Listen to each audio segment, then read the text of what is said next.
5 ayat 32 sampai 46. Matius 25 ayat 32 sampai 46. Bapak Ibu Saudara, maafkan saya mungkin agak cepat ya speednya karena waktunya memang harus dipersingkat. Kemarin Pak Ketua Umum Bamak Jawa Tengah kontak saya karena saya Sekum Bamak Jawa Tengah. Pak Sam, tolong dibuatin surat edaran. Nah, salah satunya kalau masih mengadakan ibadah waktunya diperpendek gitu ya, karena satu dan lain hal kondisinya seperti ini. Matius 25 ayat 32 sampai dengan 46. Bapak Ibu Saudara mungkin bisa dikasih ayatnya Pak, bisa dibantu. Matius 25 ayat 32 sampai 46 ya. Ini satu kisah tentang kedatangan Tuhan ya. Saya akan bacakan untuk Bapak Ibu Saudara supaya cepat. Lalu semua bangsa akan dikumpulkan di hadapannya, dan ia akan memisahkan mereka seorang daripada seorang, sama seperti gembala memisahkan domba dari kambing. Dan ia akan menempatkan domba-domba di sebelah kanannya dan kambing-kambing di sebelah kirinya. Dan raja itu akan berkata kepada mereka yang di sebelah kanannya, "Mari, hai kamu yang diberikan oleh Bapakku, terimalah kerajaan yang telah disediakan bagimu sejak dunia dijadikan. Sebab ketika aku lapar, kamu memberi aku makan. Ketika aku haus, kamu memberi aku minum. Ketika aku seorang asing, kamu memberi aku tumpangan. Ketika aku telanjang, kamu memberi aku pakaian. Ketika aku sakit, kamu melawat aku. Ketika aku dalam penjara, kamu mengunjungi aku."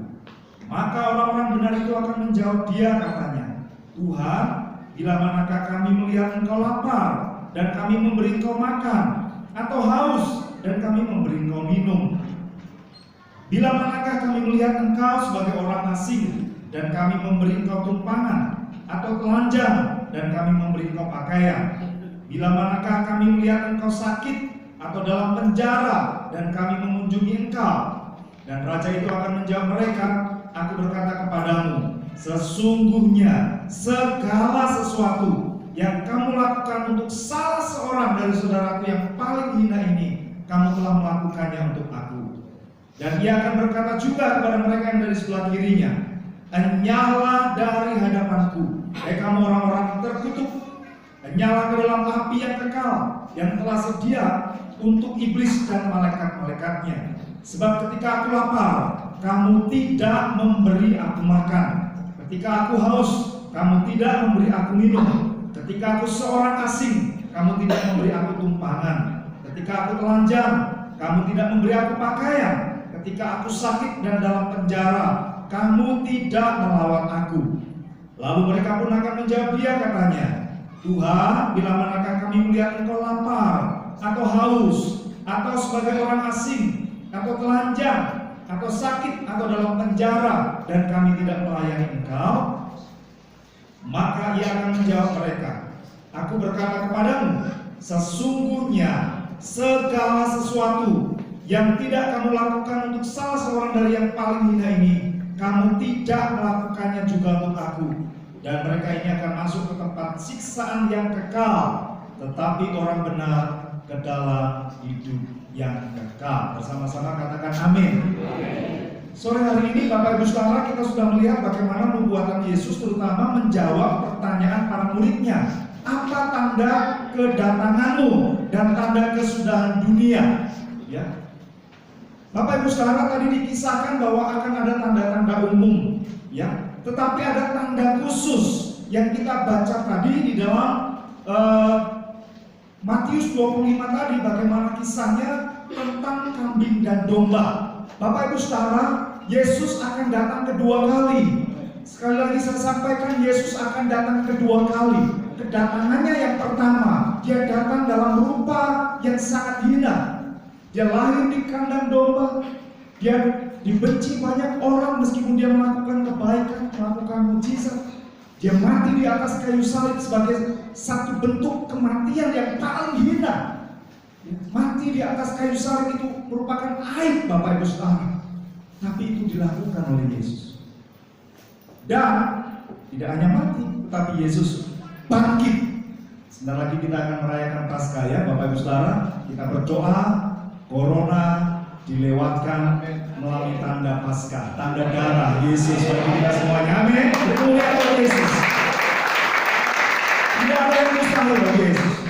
Nah, kedatangan Yesus yang kedua kali, Bapak Ibu Saudara, akan disertai dengan tanda-tanda yang luar biasa, ya. Akan disertai dengan malaikat-malaikatnya. Ini sangat luar biasa. Tadi sudah kita baca, kalau nanti Bapak Ibu Saudara bisa baca ya di rumah. Yesus memberikan satu penghakiman untuk semua orang, Bapak Ibu Saudara.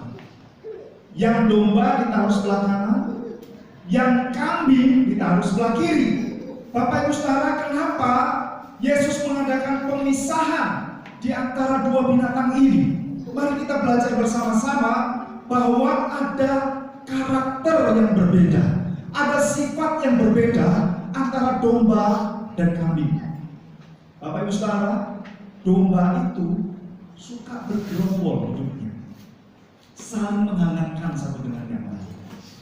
Tapi kambing itu binatang yang maunya hidup sendiri-sendiri, Bapak Ibu Saudara. Semuanya dilakukan sendiri. Kambing adalah satu contoh binatang yang egosentris. Ya, dia memikirkan dirinya sendiri. Dia nggak mau berkumpul dengan kambing-kambing lainnya. Tapi domba, dia maunya hidup bersama-sama. Yang kedua, domba memiliki satu ciri khas, ya, bulunya warnanya putih. Artinya dia memiliki satu karakter yang memang khusus buat domba ini. Tetapi kambing memiliki warna kulit yang belang-belang, hitam, coklat, ya, kadang-kadang coklat putih, coklat hitam. Saya masih ingat dulu waktu kecil saya pelihara kambing, Bapak Ibu Saudara. Itu kambing, warnanya saja sudah berbeda.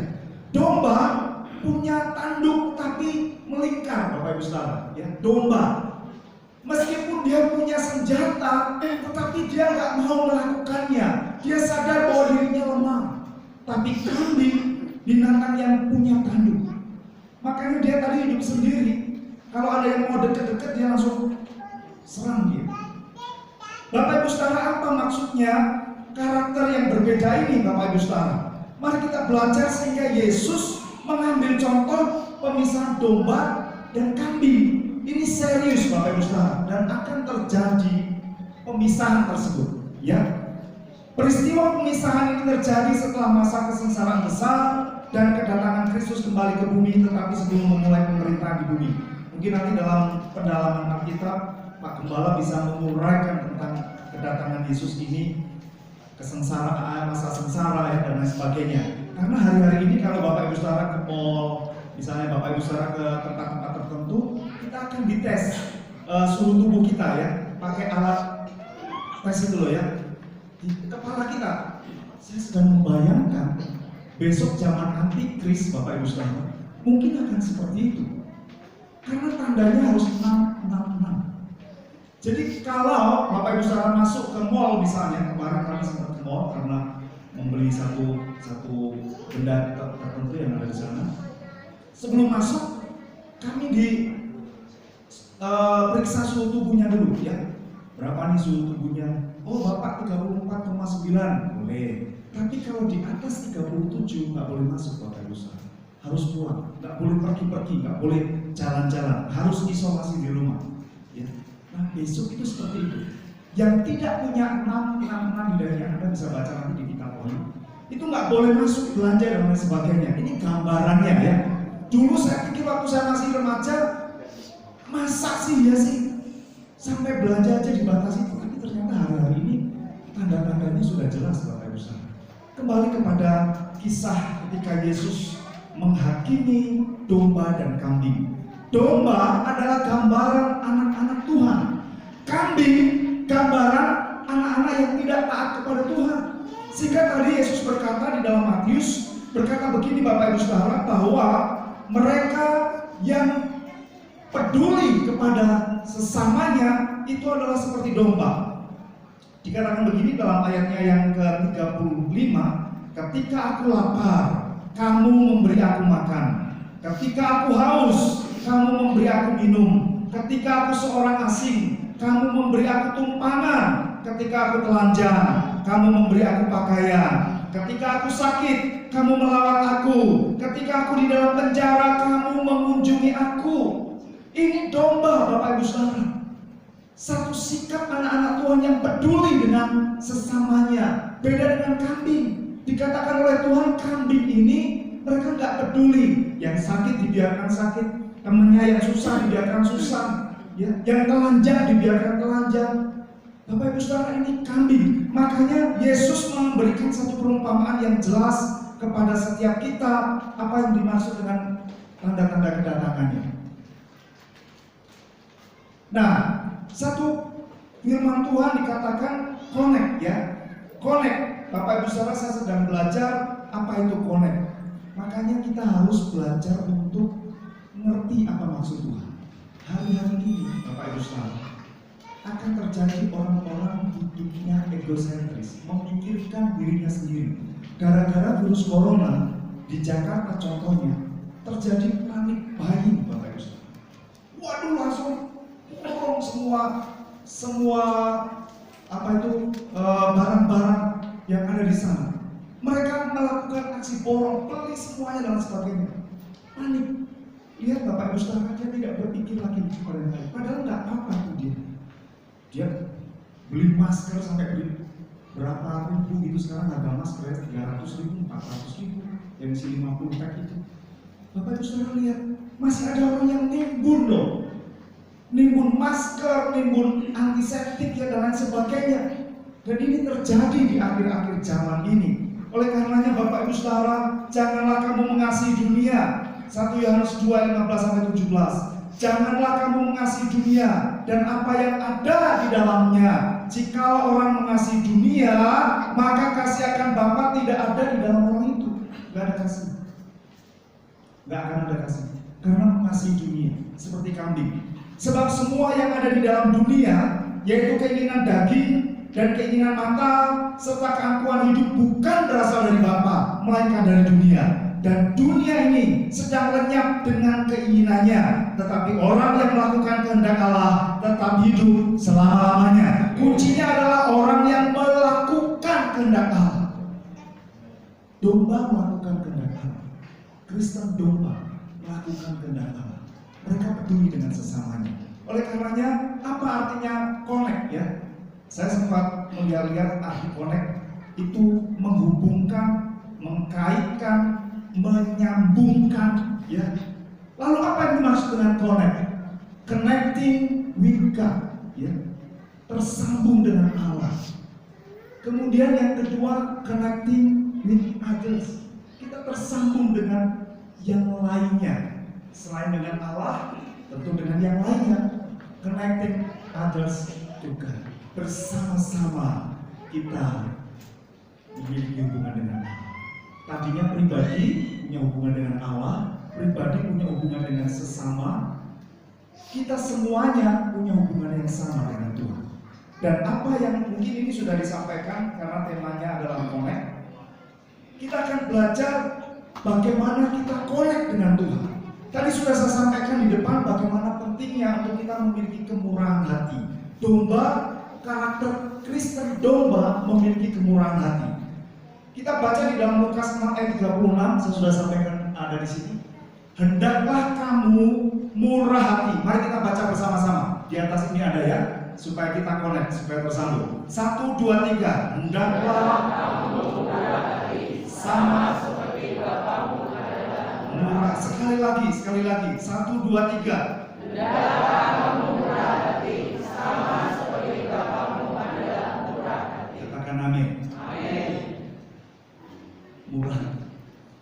Di situ ada kata sama seperti, sama dengan. Hendaklah kamu murah hati, sama dengan Bapamu adalah murah hati. Connect Bapak Ibu Saudara. Bapak kita murah hati, kita sebagai anak-anaknya juga harus murah hati. Kalau kita nggak murah hati berarti nggak connect dengan Tuhan. Tuhan maunya kita juga murah hati, karena Dia adalah Allah yang murah hati. Nah, sore hari ini kita akan belajar bagaimana pentingnya kita menjadi orang-orang yang murah hati. Lukas 6:38. Saya akan bacakan kepada Bapak Ibu Saudara. Lukas 6:38. Saya akan bacakan dalam terjemahan yang lain saja langsung ya. Berilah pertolongan kepada orang lain, maka Allah pun akan menolong kepadamu, dan Allah akan menambah waktu Dia membalas kebaikanmu itu. Dia akan memakai ukuran yang lebih besar dan membuat takaran itu penuh dan padat sekali, sampai ada kelebihan yang jatuh di samping kiri kanannya. Karena ukuran yang kamu pakai untuk memberikan kepada orang lain akan diingat oleh Allah waktu Dia membalas kebaikan itu. Bapak Ibu Saudara, camkan, ketika kita memberi pertolongan, ternyata Tuhan itu lihat apa yang kita lakukan. Ketika kita menolong seseorang, Tuhan itu melihat, dan apa yang dikatakan dalam firman-Nya, berilah pertolongan kepada orang lain, maka Allah pun akan menolong kepadamu. Amin Bapak Ibu Saudara.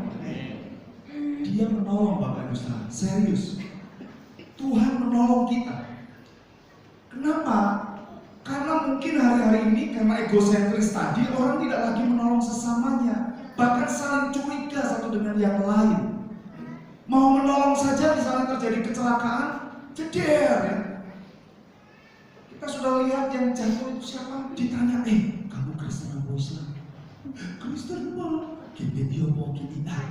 GBB Pak. Pak Yusuf apa Pak Samuel? Baru meninggal Bapak Ibu Saudara. Lah mau nolong orang kok dadak nanya? Nggak perlu.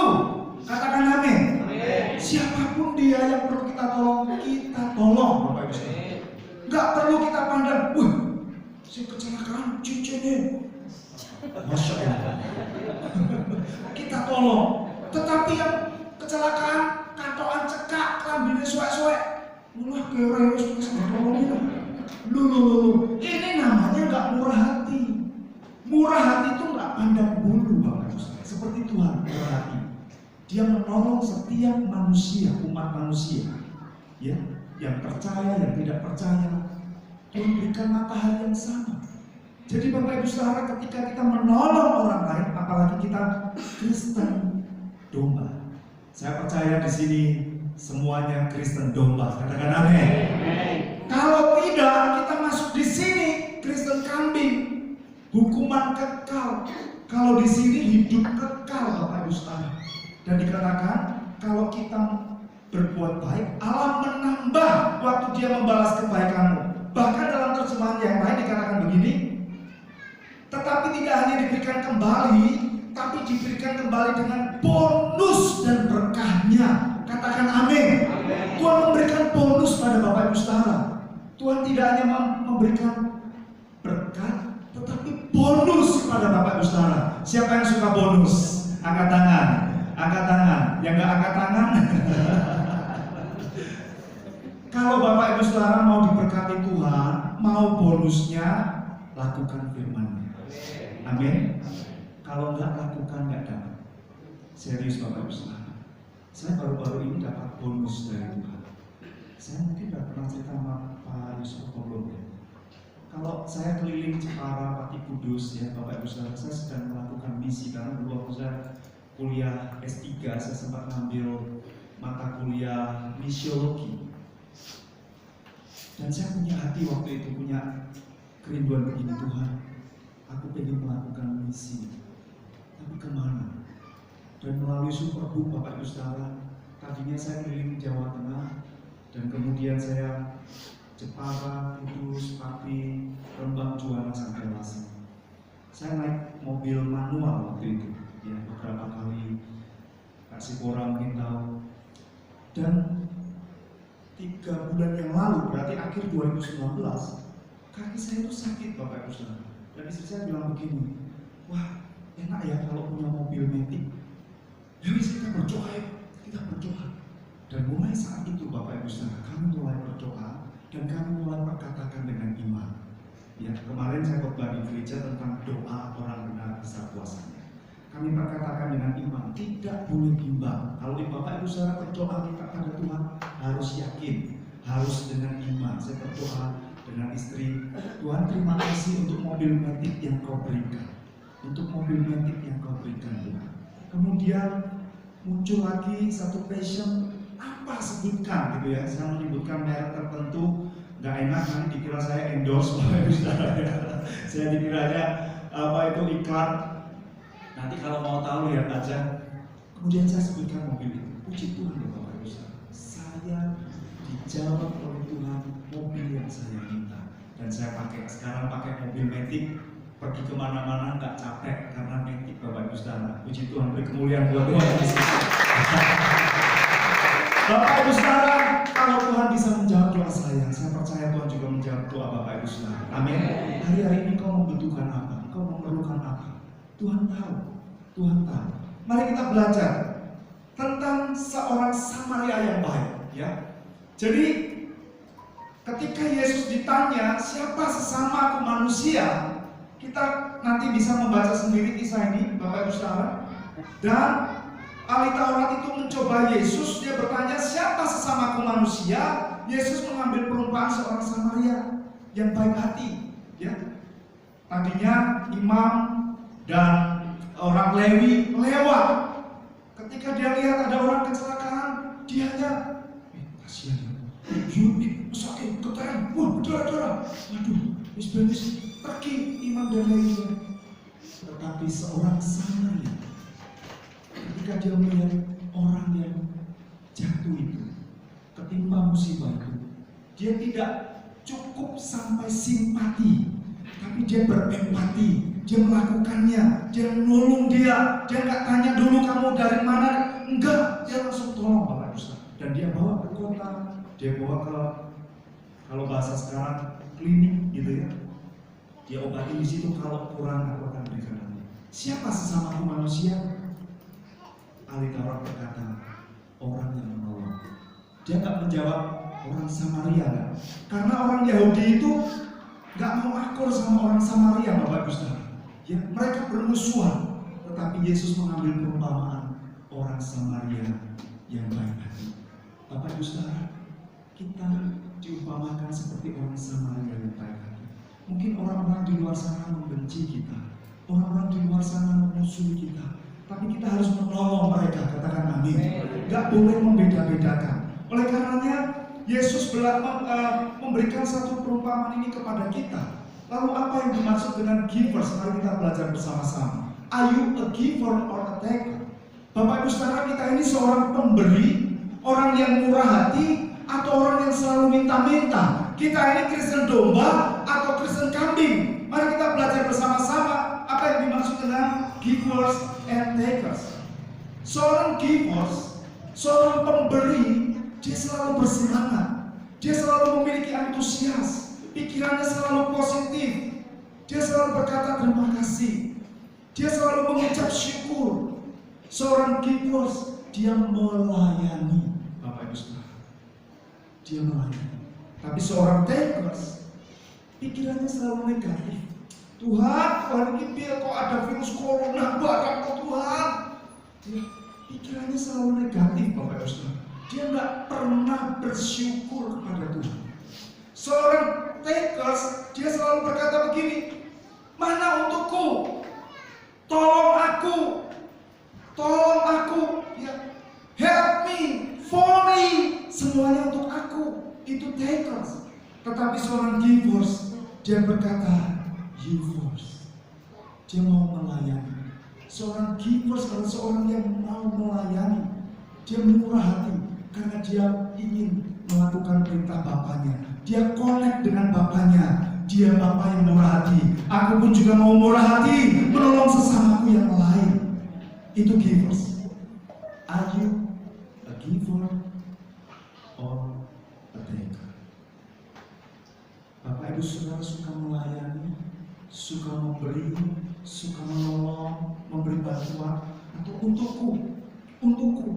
untukku, ya. Makanya di dalam Amsal 30 ayat 15, si Rita ini punya 2 anak perempuan, untukku dan untukku. Takers. Sore hari ini, saya harap, saya percaya kita semuanya adalah Kristen domba. Beri kemuliaan buat Tuhan Yesus. Ayo tolong yang lain. filosofi Kristen kami. Ibu Teresa, seorang tokoh yang menjadi salah satu favorit saya, dia berkata begini, Tuhan memberi kita banyak hal untuk dibagikan. Tuhan tidak memberikan banyak hal kepada kita hanya untuk kita pegang sendiri. Tuhan sudah memberikan banyak hal kepada kita. Yesus sudah menyerahkan nyawanya bagi kita. Satu-satunya nyawanya diberikan untuk kita. Bapak Ibu Saudara mau nggak memberikan sesuatu kepada yang lain? Kalau Bapak Ibu hanya punya satu air minum, berani nggak Bapak Ibu Saudara berbagi kepada yang lain? Kalau Bapak Ibu Saudara punya makanan kecil misalnya, mau nggak berbagi kepada yang lain? Saya pernah melayani satu kelompok pemulung, dan saya melihat Tuhan itu melakukan mujizat juga buat mereka, para pemulung.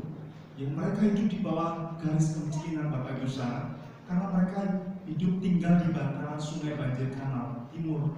Ada juga yang di bantaran Banjir Kanal Barat, di Semarang ya, di Semarang.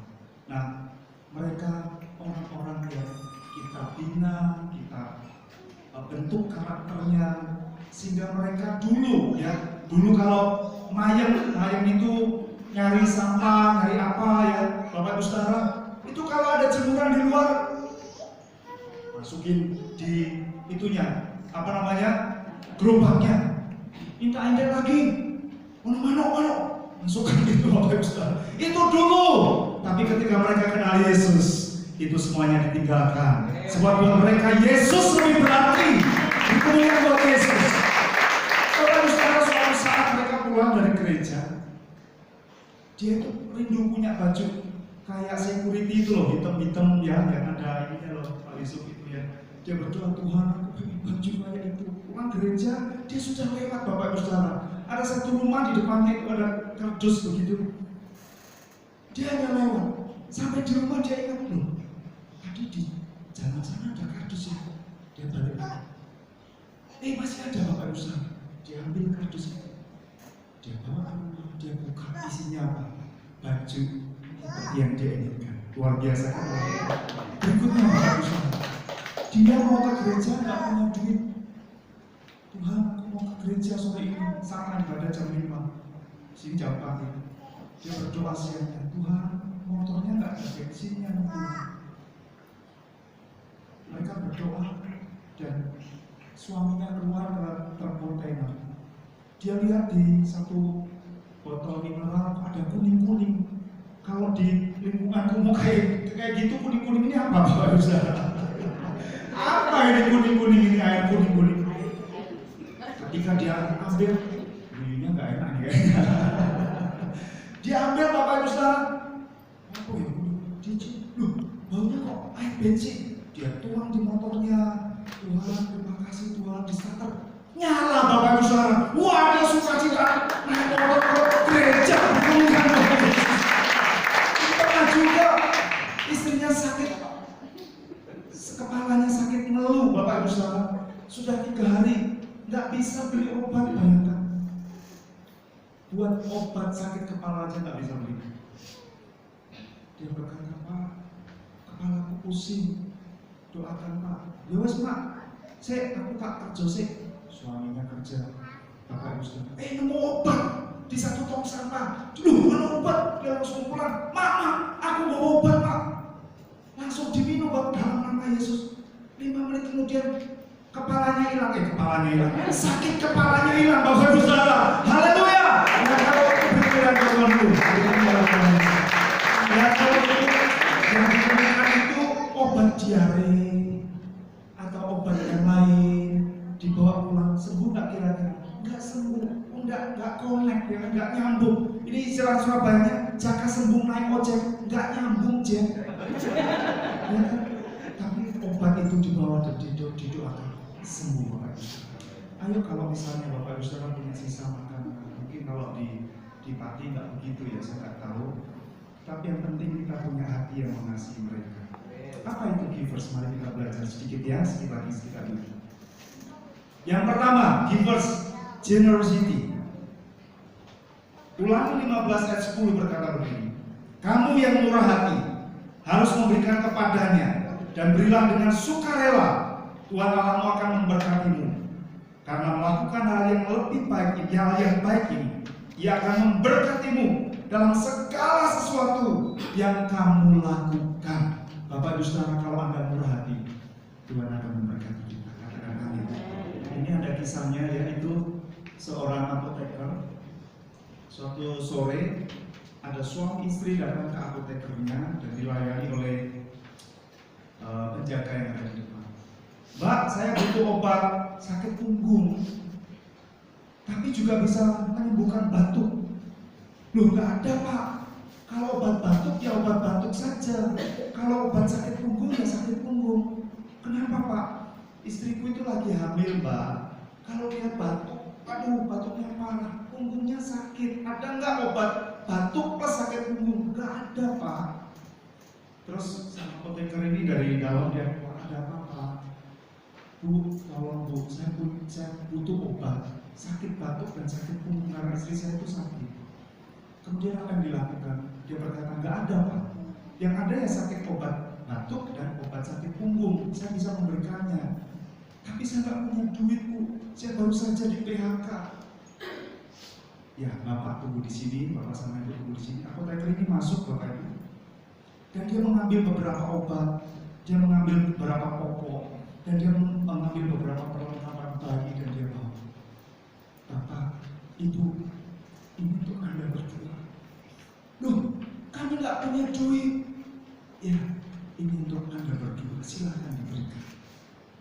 Waduh, habis dia Bapak Ibu Saudara. Dia merasa bersyukur, Tuhan terima kasih. Ada orang yang murah hati.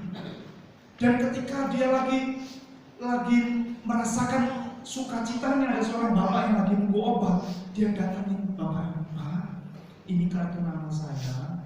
Besok Bapak ke kantor saya. Ada satu pekerjaan buat Bapak. Waduh, makin nangis Bapak Ibu Saudara. Dia dikasih oleh Tuhan karena ada orang-orang yang murah hati buat dia. Amin Bapak Ibu Saudara. Ayo ambil tindakan ini. Karena kalau kau murah hati, pasti Tuhan akan membalas kemurahan hati. Kalau kita mau menjadi givers, yang pertama generosity, ya, kemurahan hati. Yang kedua adalah impact. Kalau Bapak Ibu Saudara mau memberi, menabur, 2 Korintus 9 ayat 6 berkata begini, camkan ini, orang yang menabur sedikit akan menuai sedikit, dan orang yang menabur banyak menuai banyak. Artinya, kalau kau menabur sedikit, ya menuai sedikit.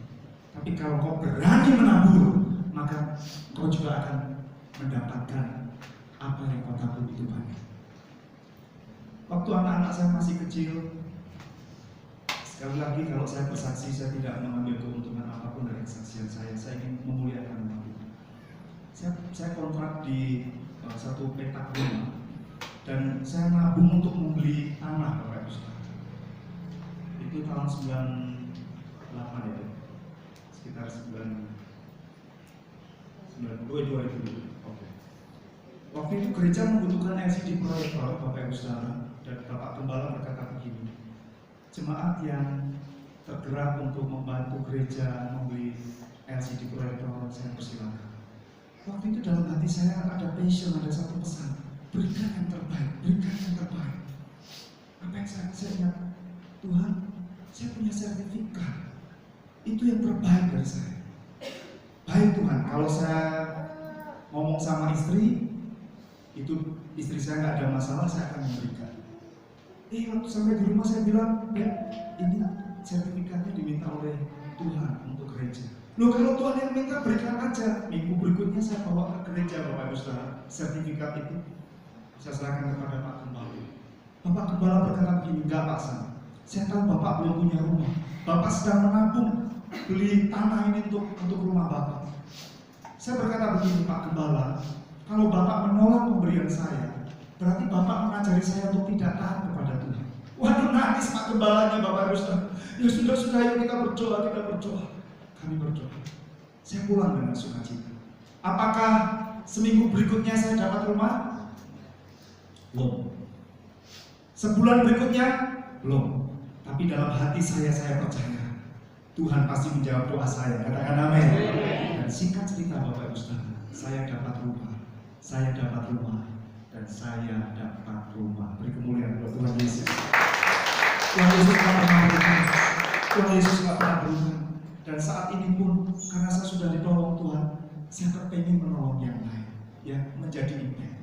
Givers adalah memiliki vision. Ya, saya akan cepat dikit di sini. Pemain musik bisa maju ke depan. Vision, ya. Kita sedang melayani Yesus ketika kita melayani sesama kita. Bapak Ibu Saudara, dan Raja itu akan menjawab mereka, aku berkata kepadamu, sesungguhnya segala sesuatu yang kamu lakukan untuk salah seorang dari saudaraku yang paling hina ini, kamu telah melakukannya untuk aku. Jadi kalau Bapak Ibu Saudara menolong orang yang lemah, percayalah, Bapak Ibu Saudara sedang menolong Yesus tadi. Kisah tentang domba dan kambing, ya, engkau melakukannya untuk aku, kata Tuhan. Katakan amin. Jadi jangan pandang siapapun yang kita tolong. Berikutnya Bapak Ibu Saudara, seorang givers dia excellence, ya, di atas rata-rata. Kalau engkau seorang givers memiliki karakter domba, engkau di atas rata-rata. Dan siapapun yang memaksa engkau berjalan sejauh 1 mil, berjalanlah bersama dia sejauh 2 mil. Ini prinsip excellence, ya, extra mile. Kita hanya punya 1, tapi kita mau berbagi kepada yang lain. Excellence. Berikutnya, seorang givers dia tahu tanggung jawab dari apa yang Tuhan berikan kepadanya. Bapak Ibu Saudara, harta benda yang kita miliki bukan milik kita. Kita hanya pengelola, katakan amin. Kita hanya pengelola. Mati nggak bawa apa-apa, meninggal nggak bawa apa-apa. Selagi masih hidup, ayo bertanggung jawab dengan apa yang sudah percayakan Tuhan kepada kita. Dan seorang givers, dia nggak usah panjang lebar. Bapak Ibu Saudara, mau memberi itu nggak perlu birokrasi. Kalau Anda mau memberi, simpel saja, berikan saja, nggak perlu macam-macam. Ini ada seorang yang punya restoran. Di depannya itu setiap sore dia lihat pemulung ngambil sampah-sampah, Bapak Ibu Saudara, ya. Sisa daging di kepala ikan itu dia ambil di situ, pemulung. Dan ibu ini melihat, loh, kok mereka makan di situ? Kemudian dia membuat tulisan, Bapak Ibu jangan makan dari tong sampah saya. Silakan kalau Bapak Ibu lapar masuk ke dalam, saya berikan makan dan minum gratis.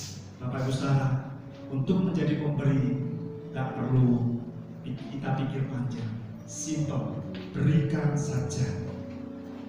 Bapak Ibu Saudara, sore hari ini kita rindu menjadi givers, terkonek dengan Tuhan. Amin.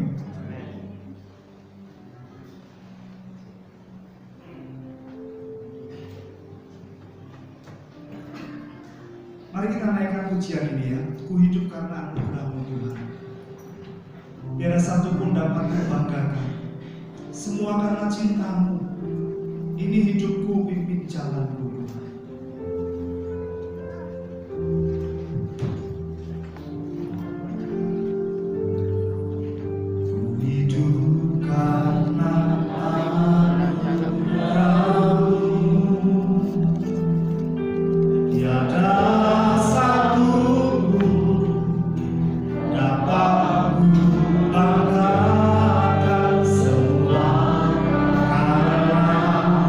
Cinta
tangan kananmu di dada, tangan kiri di atas. Saya akan berdoa bagi Bapak Ibu sekalian. Syakata karana syakata. Urakata karana syakata. Tuhan tahu pergumulanmu. Tuhan tahu tetes air matamu. Tuhan tahu bahasamu. Terus melekat kepadanya.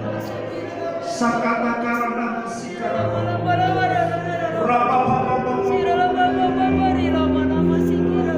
Hamba berdoa Tuhan, apapun yang menjadi pergumulan persoalan dari anak-anak di tempat ini, Engkaulah jawaban bagi kami. Yang sakit sore hari ini oleh firman-Mu, kami disembuhkan dalam nama Yesus.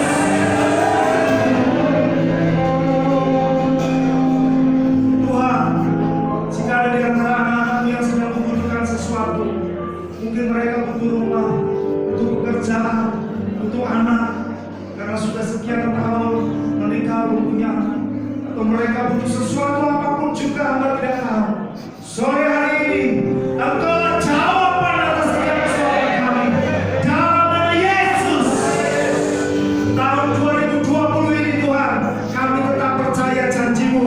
Engkau tidak pernah berubah. Dulu, sekarang, dan selamanya. Yesus Tuhan tetap sama. Bagi Yesus tidak ada yang mustahil. Bagi Yesus tidak ada yang mustahil. Haleluya. Dengarkan Tuhan menjawab doa setiap mereka, sehingga tahun 2020 ini kami mengalami jawaban Tuhan. Kami percaya dengan iman kami diberkati. Mari Bapak Ibu Saudara sejenak angkat tangan kita arahkan kepada Bapak Ibu Gembala.